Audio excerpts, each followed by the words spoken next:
impossible. Still I ask myself, are we in mind?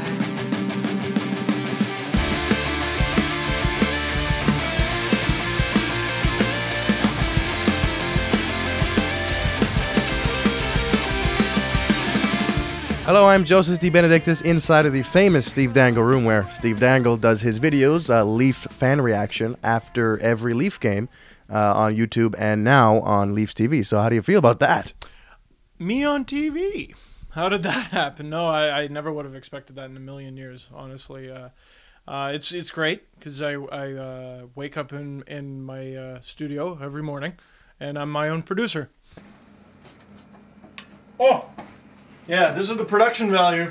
It goes into every video. That's fantastic. So yeah, it's good. You're your own boss. So Yeah, you got to get your own coffee though. yeah, it's. I got to get an intern. But how about your mom? Didn't she help you out with that? I guess she's my intern, kind of.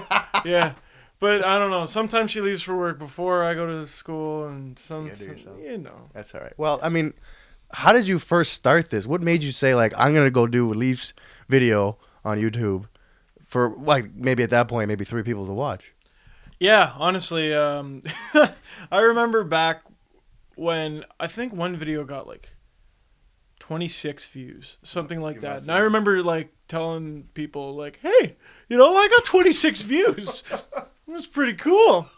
Hey, Now you average what 1,000 a video? More than that. a little more than no, not to sound pompous. No, I have over 2,300 subscribers, which means there should be about 2,300 watching each video. Sometimes it's less, sometimes it's more. Last year, the Toronto Sun, who I don't mind, sometimes they have a couple good writers that write for them in the sports section, but I don't know. They just did this thing after the first game of the 07-08 season. And the Leafs had lost, and they were just like, "Oh, well, that's it, cancel the parade. The Leafs are done for the season." And I thought, really, come on.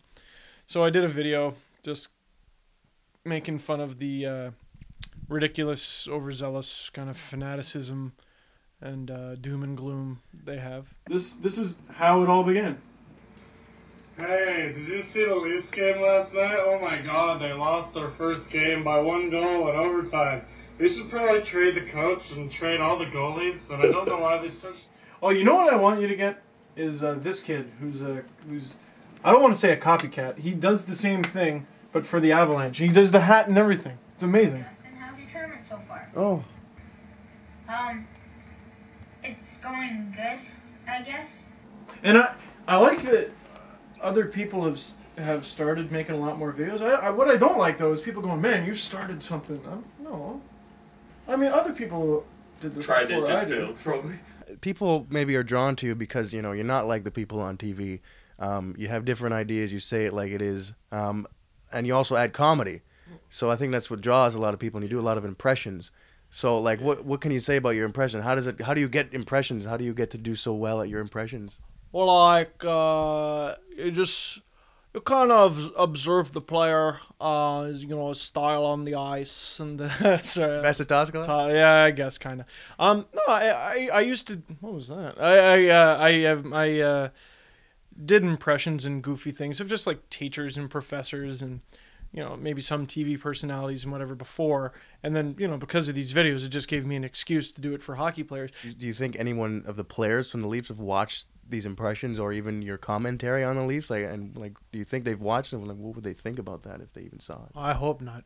There are a couple. Why would you say that? Oh, okay. There's a couple things like the Toscala impression. I would hope. Oh yeah, that's kind of funny and Like, points, of course. Oh yeah, that's pretty good. But some of them, I mean, I am really critical of the Leafs because like I am a fan. I mean, geez, I'm wearing a jersey in the interview for goodness sakes, but I like to think I tell it like it is. I always get backhanded compliments like, "You're a Leafs fan, and I don't hate your guts."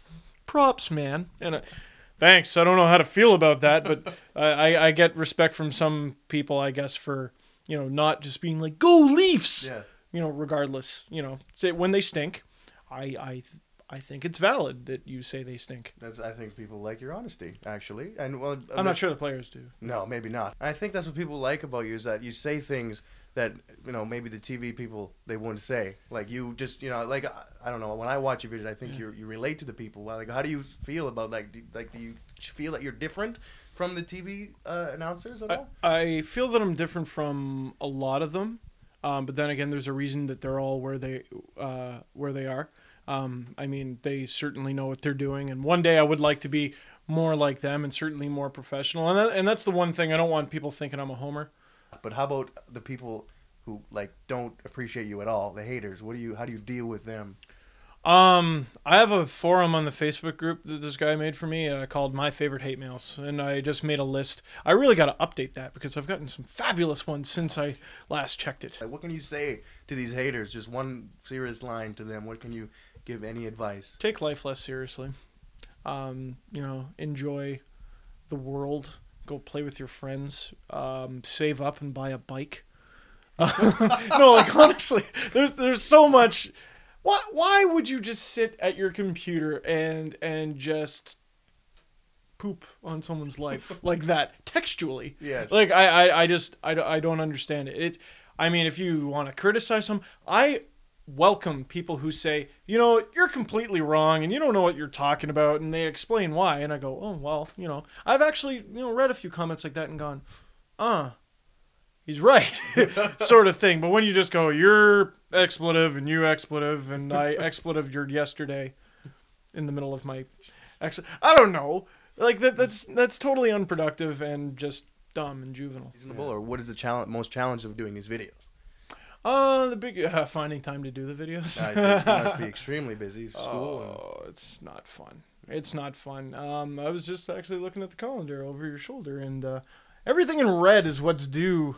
I don't know if you can see it, but I'd prefer if you didn't, because I just try not to look at it.